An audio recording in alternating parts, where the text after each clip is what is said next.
Hey, everybody. Welcome back to another episode of Build Your Copywriting Business. Hey, Kate. Hello, hello. Hello. And actually, I'm going to turn the reins over to you and put you in charge of this one. Because we were talking about Nicki today. We figured it was time, we did an interview with me. If you haven't checked that out, check it out.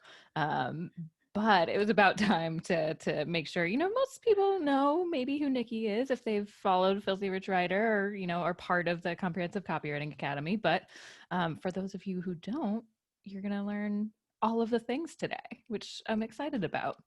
All of the things. All of the things. Her favorite color, her favorite food.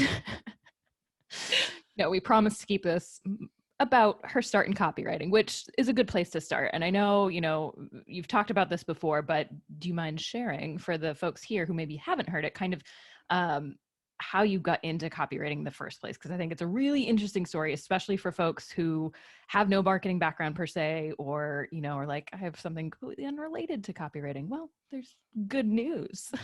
Yeah. Well, it's funny because I kind of was in copywriting for a little while and then was out of it. The way that I really got started was a billion years ago when I was in high school. My dad was a marketing director at the time, and he would basically bring home extra work for me to do. Free labor. Free labor. Yeah. I don't recall getting paid. But obviously it paid off in the long run. And he would, give me feedback, and it was really valuable. And I also really enjoyed doing the work. So fast forward to college, I went to school for PR. I actually originally thought I could double major in screenwriting and public relations, and then got to Boston University and discovered I could not do that. Boston University. Yes. Just a suggestion. I think it was because they were both within the School of Communication. I don't know. But, and then, because you learn that writers don't make much money, I was like, well, let's go the safe route, and I guess I'll major in public relations. So I was in school for public relations and, did some PR internships, and discovered that PR just is not for me. It's for some people, it's just not for me. So got out of school, started doing events at a health club, and then was like their front desk manager for a little while, and was the assistant general manager for a little while, all the while though thinking like, this isn't what I want to do. Like it was a lot of fun to work in a health club, and I have met friends there that I still have, but it just wasn't fulfilling, it wasn't. My talents or many of my talents are in writing, and I hated that I wasn't using it as much as I could be. So I ended up stepping down from the AGM role, and was literally teaching Pilates and aqua aerobics and spinning. Oh yeah, I made those ladies work. They worked hard. And spinning and strength training and all that kind of stuff. And was sleeping a lot of the time too, because I was depressed because I had no idea what I wanted to do. And then my mom, so it kind of got it from both sides. My mom sent me a book that was something like Secrets of a Six-Figure Writer, something like that. And the book itself was actually, it was not a useful book. It was like, you need to set up buy this office furniture. You need to buy yourself a fax machine. You need, and I had a desk, and I did not get a fax machine, but yeah, right. Even then I was like, those were expensive back then. Yeah. This is suspect advice. Yeah. But I did get a landline. But anyway, the kind of longer story, a little bit shorter. It was about copywriting, and it just hadn't occurred to me until my mom sent me this book that I could be a copywriter for a living. Mm-hmm. It just, for whatever reason, even though I had done a little bit of it in high school to help my dad out, it hadn't occurred to me. And so I decided that was what I was going to do. And I wonder if I still have them somewhere. I put together postcards because this was like we keep saying, more than 15, almost 20 years ago. So it's not like the internet was Facebook wasn't a thing.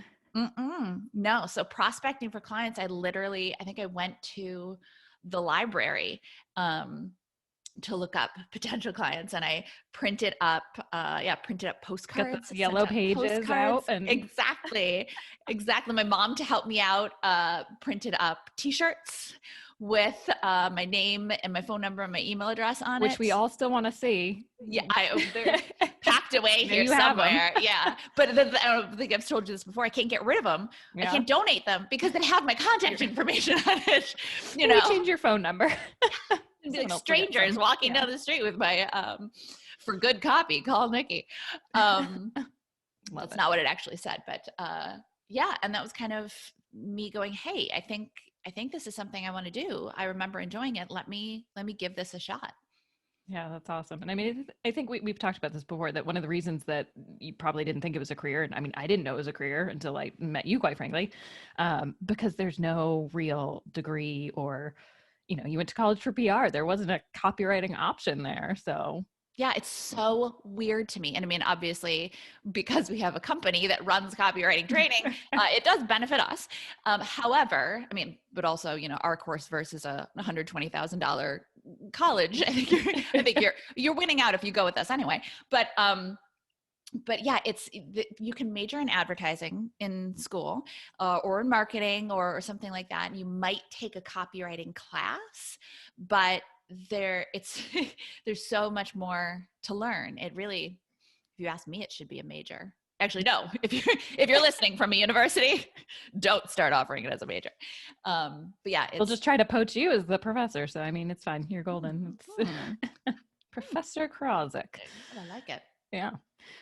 So it's been nearly 20 years, as you said, which is, you've had a long, at this point, career and lots of clients, I'm sure. I mean, I would love to I thought about this the other day. I was like, I should put a number on the number of clients I've worked with or projects. It'd be interesting I don't know how you do that, but, what are some of, I guess, your first things you worked on? Do you remember them? Do you remember what that was like for you? Yeah, absolutely. Scary. I was asked the other day on a podcast interview, I think they asked who my first client was. And it was, so because I had that background in a health club, the first clients that I pitched, where I sent out that postcard, it went out to area health clubs, Eastern Massachusetts, Massachusetts health clubs. And so my first client was a Massachusetts health club. And I want to say it was a brochure for, definitely, I know I did a brochure for their basketball program, their youth basketball coaching program. But I remember, it's so funny because it's the same feeling that we talk about with our students, where you have that oh my God, I got a client. And then immediately oh my God, now I have to do the work. But it was great. I remember driving home from that meeting, because it was an in-person meeting with that client. Back then, it didn't have Zoom, no Skype, have Zoom, no FaceTime. I remember we're so lucky, just as an aside, we're so lucky to be, launching copywriting businesses today. Yes. Well, because also, I mean, I had plenty of meetings where I went and sat down with the client, drove there, sat down with the client, and then pitched them the work and, gave them my price. And they were like, no, that's too expensive. And it's all right, well, I drove. Exactly. I drove all the way here. I sat down with you and I went through this, and you're not going to get paid for this project. It's obviously totally different. And even that, I probably maybe could have pitched over the phone, but they wanted to meet in person. They want to see my face, which you can do now with Zoom. Thank you, Zoom. But yeah, I remember leaving that first client meeting, knowing that I had the work and just being elated, I can do this. I can make this work. And I think it's the same thing our students see in the group. When you get that, it's a little bit scary, and you're like, oh, is this something I can really make work? I see other people making it work. Actually, I mean, at the time I didn't know any other copywriters, but I mean, our students, they see other people making it work. Can I do it? And that feeling when you get your first client, you're like, oh, this is possible. I can do this. And if I can land one client, I can land two. And if I can land two, I can land 5, 10, 100, 1,000, Yeah. Yeah. So I know, again, back then, I don't know if you had an online portfolio to start. It sounds like you were maybe did you have a print portfolio? Or what did you bring to your client? Do you remember? I know. That is Is a it lost to the world? great question. What did I bring to that appointment? Because I don't think I had a print portfolio at that point. I definitely didn't have an online portfolio. Know Right. that for sure. Yeah. I think it was a couple years in before I put it together, an online portfolio. And even that, because back then it was so hard to build a website. Yeah. I think I had like a blogger, Mm-hmm. and I would just put Just up a new photos. blog post for Yep. each. Yeah. Yep. But that was a couple of years in. What did I take to that first meeting? Because I had a little bit of experience, like I said, from the stuff I did for my dad, but I didn't. No, I think I just went in myself and was like, "Hey, I'm a copywriter. Here's what I can do." You had sent that postcard. Yeah, exactly. Yeah, you responded to my postcard. It was that's proof. Yeah, I think that's something too. When our students are like, "Well, but what if they asked to see my portfolio?" They didn't. Most small business clients are not going to ask to see your portfolio. I mean, savvier online clients might be a little, online entrepreneurs might be looking for a portfolio, but your brick and mortar companies, especially, if you say to them, "I'm a copywriter, here's how I can help you," they're going to immediately be focused on how you can help them. They're not going to go, "Well, prove that you're a copywriter," So yeah, I think that the meeting was really focused on, I know I have experience in the health club industry, and I'm a copywriter. So here's what I can do for you. That's awesome. And so, I know we've mentioned this on other podcasts too, of how both of us have kind of run the gamut of small business clients, on staff, contract, freelance. So you freelanced for a while, but I know you went on staff a few places. So what made you, I guess, make that move? It has it's always been about whether or not it's an opportunity that has interested me enough, because I've always defaulted toward the freedom of freelancing or even contracting. Like, you're going in there every day, but there's still that feeling of, I can leave. Exactly what I was about to say. Like, you don't own me. I can go. Yep. But there have been opportunities where it's been so good, or I've liked the work. Like, the first time I went on staff was for TJX, for Marshalls. Yep. And I was the Marshalls copywriter, the only copywriter for all of Marshalls. Insane. Very insane. Because I hope they have more people now, or more bodies. They do. Good. I know that for sure. But really, like, that's a lot of work. Early 20s. So yeah, early mid 20s, what I was there, and I was the Marshalls copywriter.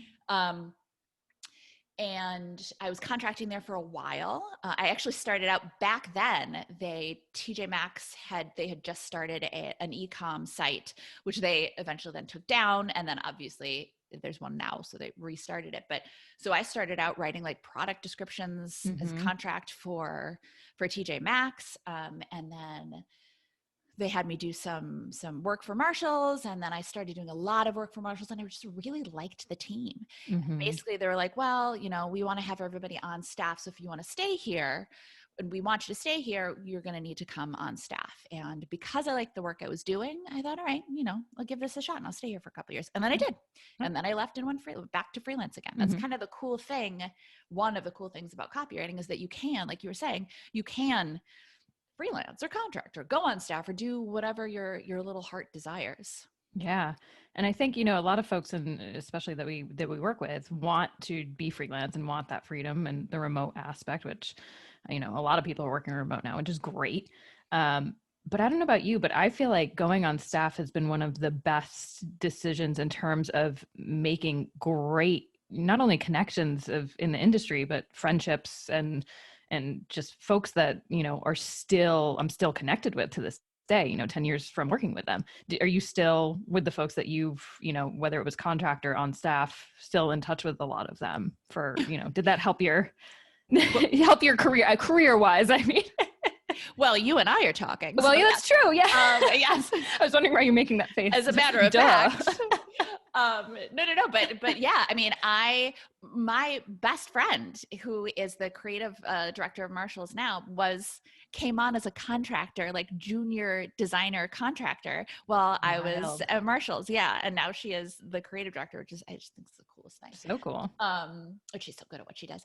But yeah, I mean, I have friends from way back then. I agree. There's, even working for myself, there's sometimes when I'm like, oh, I wish I could go. It sounds so funny, but I wish I could go into an office, you know, well, stop by so-and-so's desk, and then you go get lunch, and even sometimes like meetings, you know, just like, all right, let's sit down and hash this out.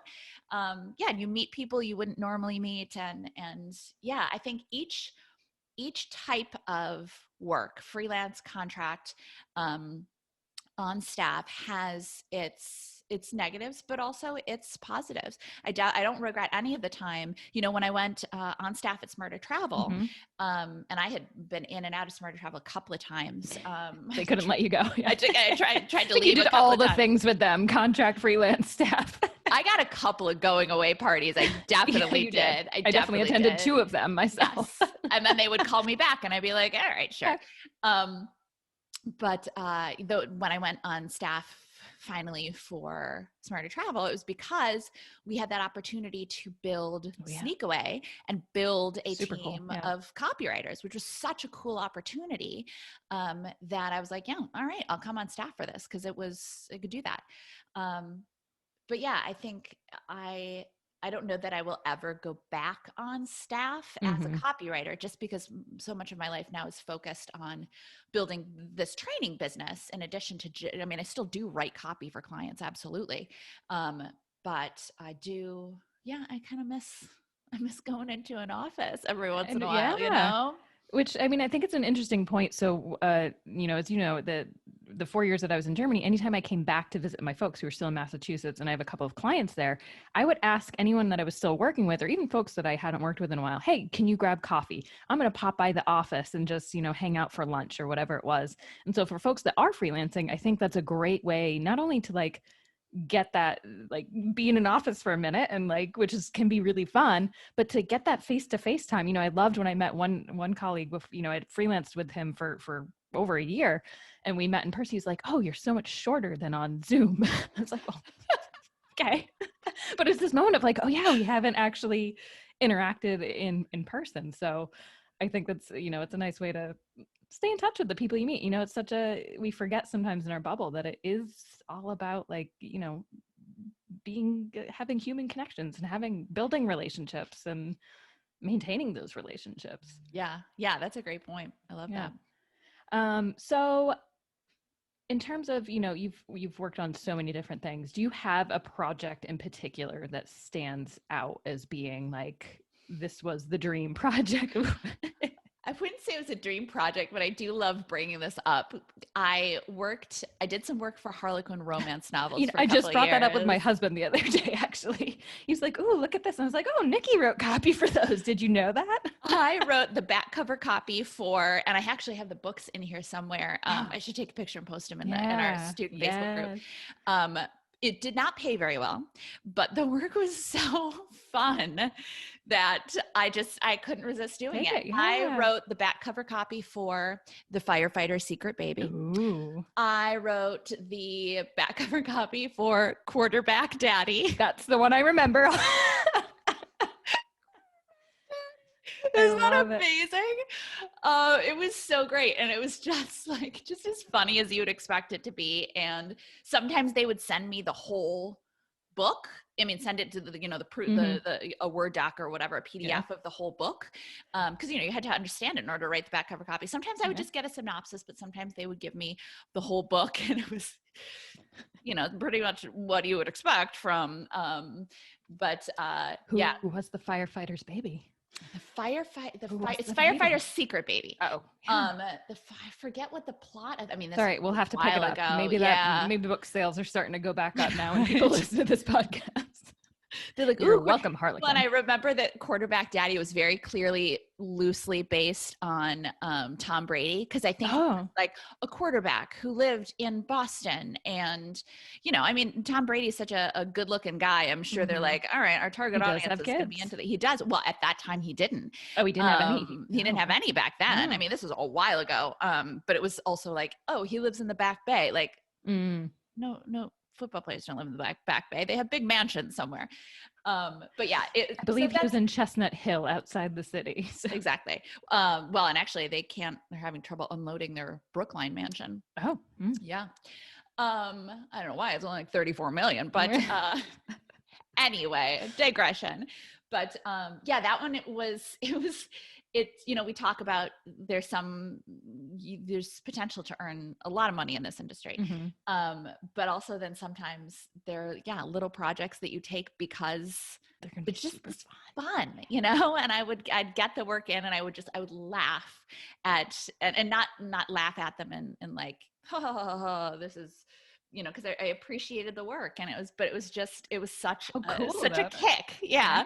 You're like, oh, what are you working on this week? I'm working on Quarterback Daddy. I mean, just love it. So funny. Yeah, absolutely. So, I know you have lots of advice, and lots of it's in the Comprehensive Copywriting Academy in terms of how to build your copywriting business. And obviously on this podcast, it's aptly named. But if there was one thing you could share with people when you were going about, particularly with freelance work, that you feel like, whether it's a personality trait or, quality or skill or any type, hard or soft skill, that that you think is the most important for you, at least, to have built your career to the point that it's at? I think probably, not even probably, but hands down, you have to have a default toward taking action.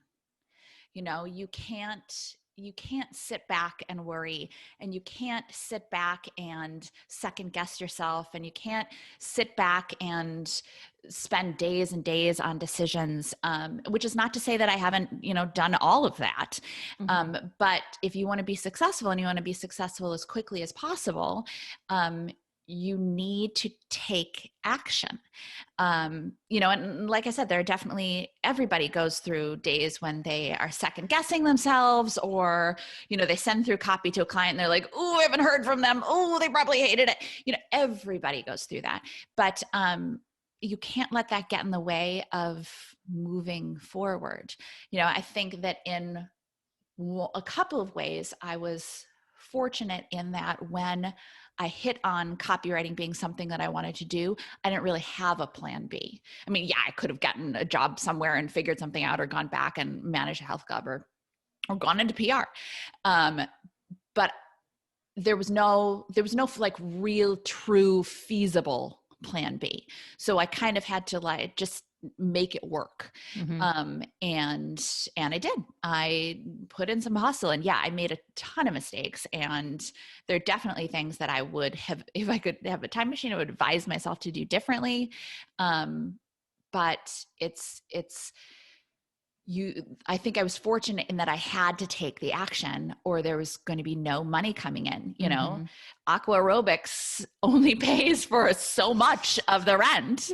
But I bet you were very toned and well, see, here's the thing about aqua aerobics is the teachers, at least we were outside of the pool. So you get the real workout in the pool. Yeah. But again, I made those ladies work. But yeah, it's really, you have to take action. You cannot spend your time worrying or second guessing, or you will spend time doing that. I completely understand that, but you can't let that be most of your time. Yeah, I think it's a great point. There's a difference between thinking about the future versus letting those worries get in the way. Yes, there's try to put your best foot forward and do your due diligence to figure out what the next best step is to take, but know that you can deal with most any, I feel like, consequences that come as a result of any missteps. Yeah. Right. I mean, it's never going to be, you're never going to, take action and then have a blaze of fire behind you that you have to then put out. Well, I think that's a great point. There's a lot of time wasted in trying to calculate all the possible what ifs. Yes. And there's so many. Yes. I mean, infinite. Exactly. Like, well, but what if this and what if this and what if, you can't possibly, and you can't even deal with it because it's so many steps in the future. You can't deal with it happen anyway. Either. Exactly. I like what you were saying about take the next step and focus on that next step. Don't get distracted. Just take that next step. Yeah. Yeah. Which is a great segue into talking about building the Comprehensive Copywriting Academy and deciding to launch Filthy Rich Writer. I mean, it didn't happen overnight. You spent over, I feel like, what, at that point, over 10 years having been a copywriter before you even created Filthy Rich Writer, right? Yeah, probably close to 10, somewhere in there. Yeah. I actually started it around about the same time you and I, or got the idea for it, basically, when you and I started working together, because it was at... You had to teach me everything. I had to teach you copywriting. You had to build the course. I had to, yes, basically. But you were a very apt pupil. So when they brought me on to help them build Sneakaway, which was a flash travel site, it was very clear that they would need a lot of copy quickly and on a regular basis, and so much more than one person can handle. So I had to build a team of copywriters. And what I ended up doing was poaching some people from the editorial team, you and Kate and Carl, and then brought on some junior writers, as well. Which, quite frankly, I was a junior writer at that point too. You were stuck with a team of junior writers. But it worked out. It was great. It worked out very well, and all very smart and very great talented and very open to learning, which was very important, because basically what we ended up doing was we would do copywriting classes. We would cover a topic. You guys would bring in examples. We'd discuss them. I'd give you assignments.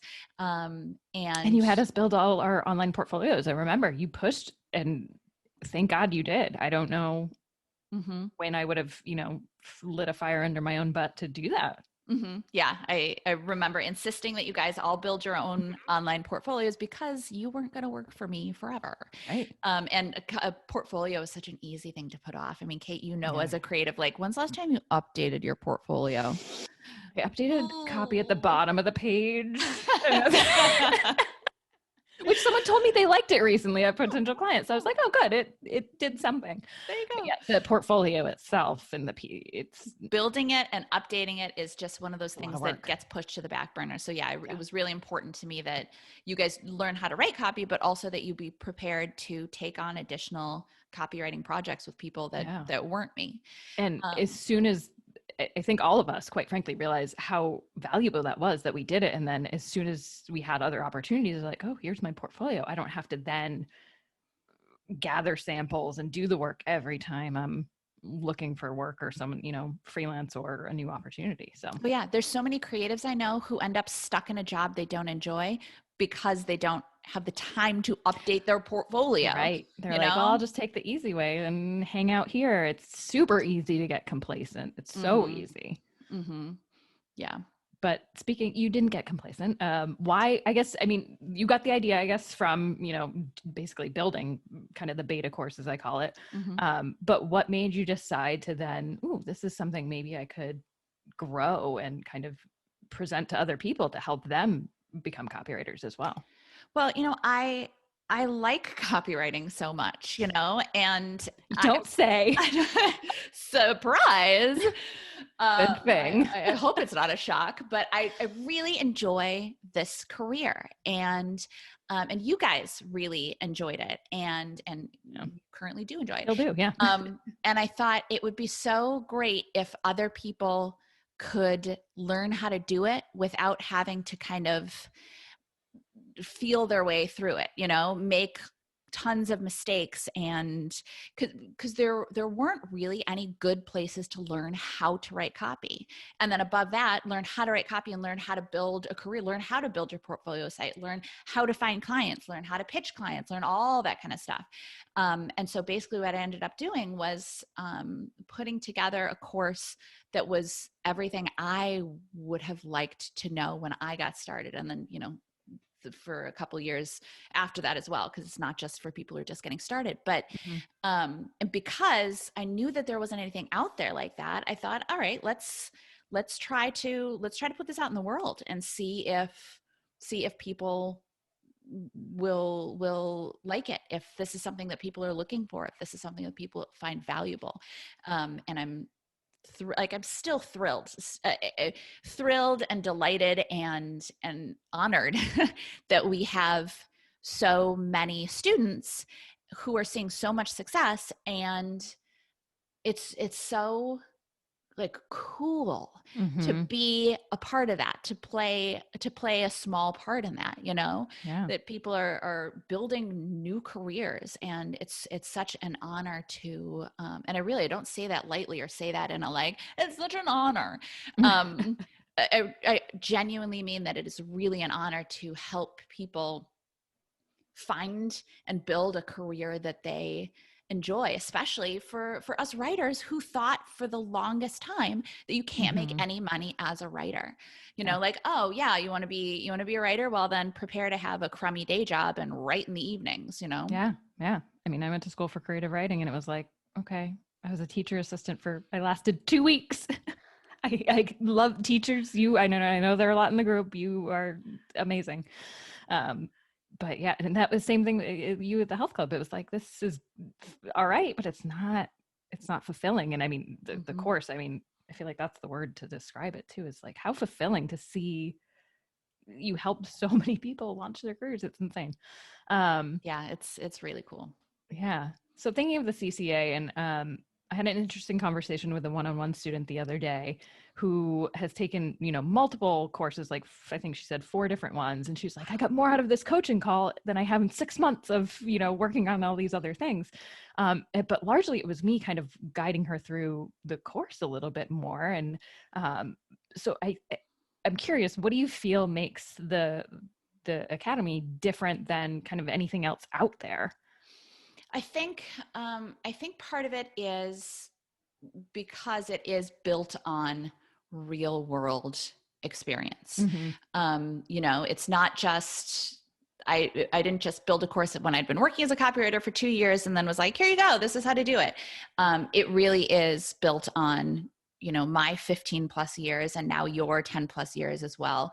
And it's also not something, it's something that as I've identified things that people needed to know, I've added Mm-hmm. to it.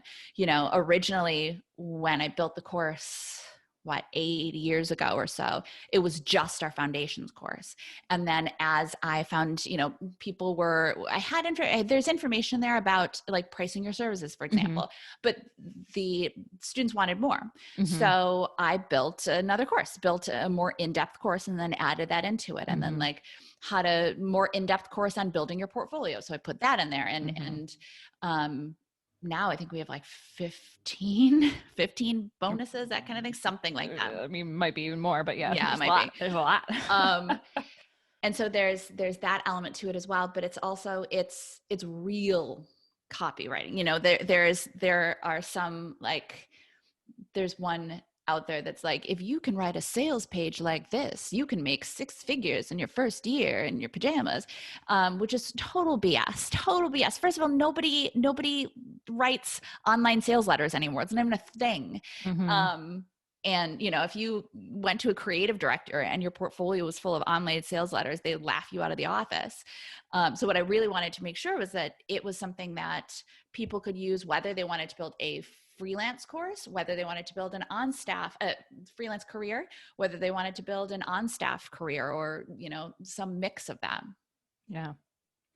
So, and I know there's some folks that are maybe just starting out or have been doing this for a few months, maybe a couple of years, that have potentially the ambition to create an agency or create something like you've done with the Comprehensive Copywriting Academy.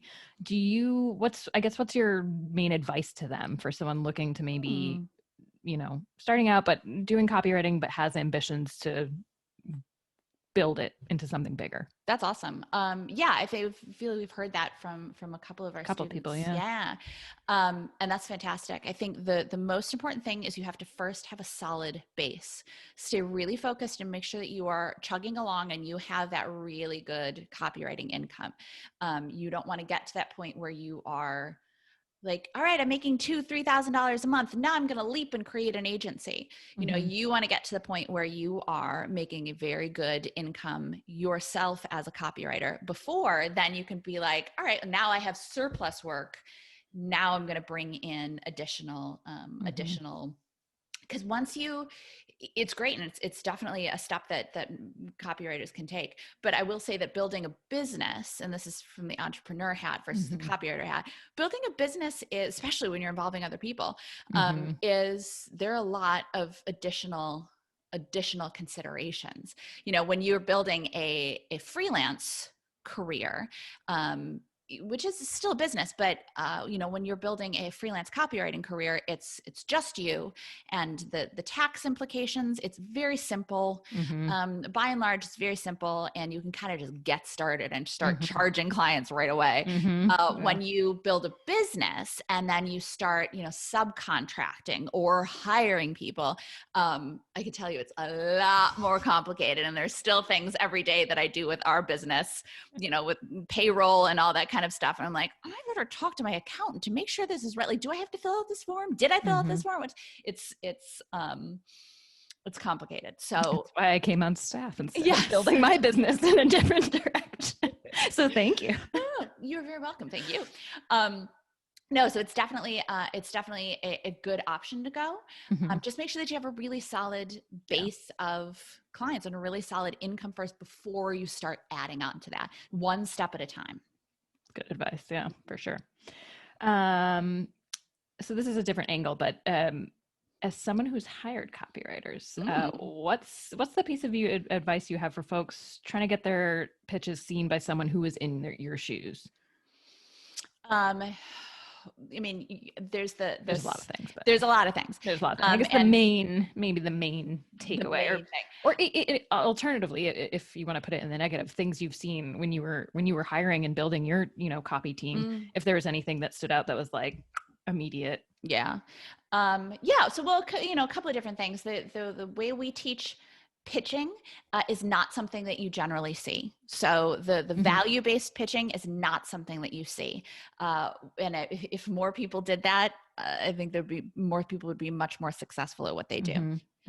I will say that it takes so little to actually stand out from the crowd. When we talk about going the extra distance or going the extra mile, it's not even like a mile. It's like an inch. I don't think I've told the story here, but Jay, our friend Jay, yes. So I was hiring junior copywriters, and I was actually going to hire somebody else. And because he had sent through his application, or sent through his resume and cover letter, and I was like, all right, that's good, but I've interviewed this other guy, and I think he's good, and I'll just go with him. And I want to add as an aside to this, it got through to me at first. His professor at Northeastern had emailed and was like, hey, I'm going to send this to my students. He was the one student that sent it through, and I forwarded it to you. And I say that just because for folks who are sending pitches and like super, super worried, I don't think it's just me it was like, hey, I'm not the decision maker, so I'm going to forward this to the person who is. So as a note, it can get there. Yeah, exactly. It's so easy with email to just be like, oh, this is not for me, forward it to the other person. Also because people don't want to be the person that like dropped the ball. I'm not going to delete an email when it's not my call to make. Exactly. So, it will generally get forwarded. I forgot about that part. Yeah. But so I was going to hire this other person, and cause I saw his, and it was just fine, but it wasn't, now I know Jay is wow and amazing. But I was going to hire this other person, but Jay sent another email. He followed up. And because he took the time to follow up, I brought him in, and I ended up, because I hadn't even talked to him yet, because he took the time to follow up to show me that he cared about this job, I brought him in, really liked him, and hired him. And it was think of how quick it is to send an email, but that follow-up showed that he cared about the job. And I wanted someone who cared about the job and who wanted to learn. And I'm so glad that he did, because he was an invaluable member to the team. And he's an invaluable backup copywriter to me now. Jay, do you freelance time? I know. We always joke about poaching and bringing onto the team, bringing onto our team. He will be ours. But I remember your reaction to that, actually, because you were like, oh, and like genuine, like he followed up and appreciation for that. So Yeah, it's File really that away. takes so little to actually Mhm. stand out from the crowd. And the thing is too, is that I know people get nervous about following up, like, oh, I don't want to bother people, and I don't want like, oh, people are so busy. I can mean to get back to you, but it gets further down in my inbox, and then just follow up, and don't do it in a like, hey, wonder where you've been, or, and the way we teach in the course is to follow up with more value. But just following up can set you apart so much. It shows Yep. that you care, and people want to work with people who care, in terms of things that have been red flags for me. I know that I will have gotten, resumes and cover letters, and I'll go over to their portfolio site, and they'd be like, oh, I'm a travel copywriter. And they go over to the portfolio site, and it's all content. And that is a huge waving red flag, because they don't know the difference between Yeah. copy and content. If you don't know the difference between copy and content, I certainly can't hire you as a copywriter. Um, I don't see it as much anymore, but I guess I don't really see it. I don't have to hire from outside our community anymore. But way back when, people would send through their applications, and they wouldn't have an online portfolio, which is just, now it's like, that's not even, you're not a copywriter if you don't have an online portfolio. Let's see, is there anything else? Well, I wonder from the client side too. So once the hiring side, awesome. But once you're kind of working with a copywriter, is there anything that you feel like you expect from someone that is provided, especially because, I mean, you're a copywriter yourself, so the bar is then leveled up. It's a little intimidating. I know some of our students have written copy for you, so. And they've all done an excellent job, by the way. Yes. Once I give really contractor, copywriters or any other type of freelance vendor, but once I take the time to decide that I'm going to work with you, it is on you to then guide the process. You need to tell me, I'm not going to be in charge of the process. You are the expert. I'm hiring you to be the expert. So I'm not going to be following up. I expect you to follow up with me. I expect you to tell me when you need things from me. I expect you to let me know what the schedule is. Let me know what the process you're making is. I hire freelancers or vendors or anything like that to take stuff off of my plate. So I need it to be on them to take care of it. Check in with me when you need stuff. But I don't want to be managing that schedule, or I don't want to be worried that they didn't get enough information or anything like that. If I have that concern, first, I wouldn't hire them in the first place. And if I had that concern once I had hired them, I would hire them consider, again. exactly. Or I would, if I'm really concerned, I would consider terminating the contract, and like, I'll pay you for the work you did, but this is not going to go any further. I need someone I can rely on as the expert in their sphere. And I know that that's true when it comes to copywriters as well. Our clients are not copywriting experts. They don't know how it's supposed to go. They need us to be like, okay, don't worry about it. I'm going to ask you some questions. I'm going to make this really easy for you. We're going to talk it through. We're going to think it through. And then I'm going to, I'm just going to make it so easy. I'll send you a meeting invite, and I'll set the schedule. Does this time work? If not, I have some other times I can recommend, and not just what day works for you. Exactly. Like, okay, and I'm going to record this input session just for me, and I can send it back to you if you want to listen to it later. And I'll send through my notes just to make sure we're on the same page. Okay, great. And you'll get the first draft by this date. And yeah, and if it's a while out, like, hey, just wanted to check in, let you know I'm coming along nicely in the copy. Well, you'll get the first draft by X date, if not sooner. It's from a client side, it's like, oh yes, thank you, because they don't want to have to think about it. I don't want to do the work. I don't want to think about it. I think I've said when way back when we brought Julie on, she's doing a different role now than she was then, but when I was looking for customer service help and like Pinterest help and social media help, as soon as I identified I needed the help, I was like, because now I have to find somebody to do it. Write the job listing to then post and hope that someone the more that you can make things easy for people and be like, hey, by the way, I came up with this idea for your website or your business or whatever. Oh, and also I can do that for you. Like, oh, that's so nice. Like, yes, I put myself into your capable. If you show me that you're capable, I will put myself into your capable hands. Yeah, I love that. Such good advice. Well, do you have anything else that we didn't cover that you feel like you want to share with folks? Do you want to share your favorite color? Do you want to share your favorite food? I mean, now's the time to do it. Oh God, I know, right? I don't think What should we send you for next Christmas? Yes. Okay, I have a list ready. Here we go. No, I don't know if there's anything we're going to cover. I know. We got a lot of podcasts coming up. Yeah. We're planning out our content, and we've got so guys, don't worry. We've got years worth of content.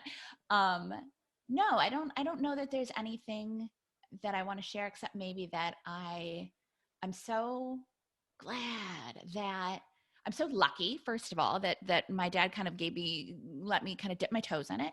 And then also that my mom sent me that book that reminded me that this was something I could do.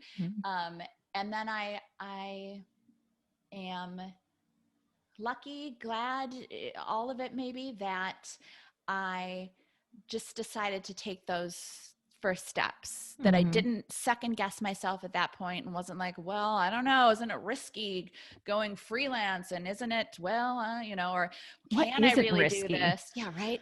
What isn't risky? And it's life. I'm glad that I didn't second guess myself. I'm glad and lucky that, maybe it was because I was relatively young. I mean, not relatively, I was young.